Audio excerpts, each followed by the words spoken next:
بسم اللہ الرحمن الرحیم۔ عرب کی اونٹنی۔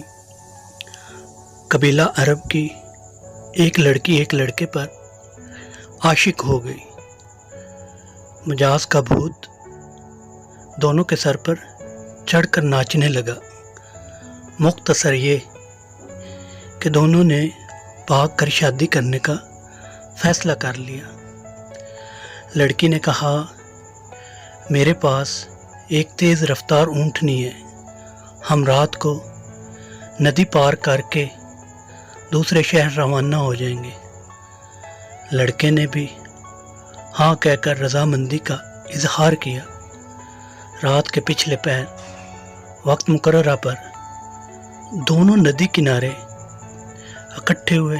لڑکی بولی، میں اونٹنی پر سوار ہوتی ہوں، تم اسے پیچھے سے ہانکتے ہانکتے ندی پار کرو، پھر اوپر بیٹھ جانا۔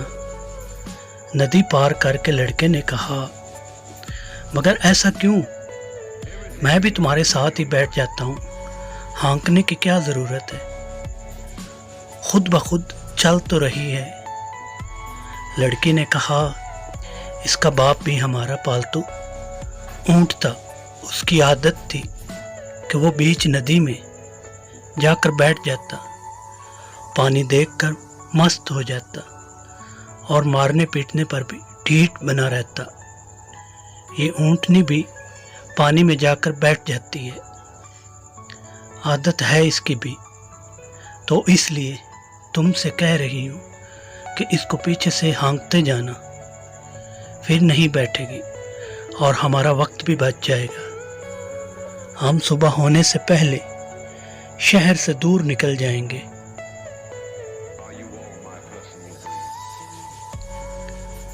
لڑکے نے کچھ دیر لڑکی کے چہرے پر نظریں گاڑے رکھی اور پھر ٹھنڈا لمبا سانس لیا، جیسے کوئی پختہ ارادہ کر چکا ہو، اور بولا، ہم بھاگ کر شادی نہیں کریں گے، مقدر ہوا تو نکاح ہو جائے گا، نہیں تو جو رب کی رضا، تم واپس اپنے گھر چلی جاؤ۔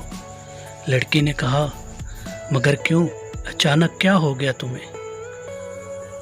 اس پر لڑکے نے کہا، اس اونٹنی کے باپ کی خصلت اس میں منتقل ہو گئی، تو کیا میری خصلتیں میری بیٹی میں اور آنے والی نسل میں منتقل نہیں ہوں گی؟ آج میں تمہارے ساتھ بھاگ رہا ہوں، کل میری بیٹی کسی اور کے ساتھ بھاگ جائے گی۔ یہ کہہ کر لڑکا واپس پلٹ گیا۔ دنیا مکافات عمل ہے، جیسا کرو گے ویسا بھرو گے۔ ناظرین، کیسی لگی یہ آپ کو کہانی؟ یہ محض ایک کہانی نہیں ہے، اس میں کچھ سبق بھی ہے جس سے ہمیں فائدہ حاصل کرنا چاہیے۔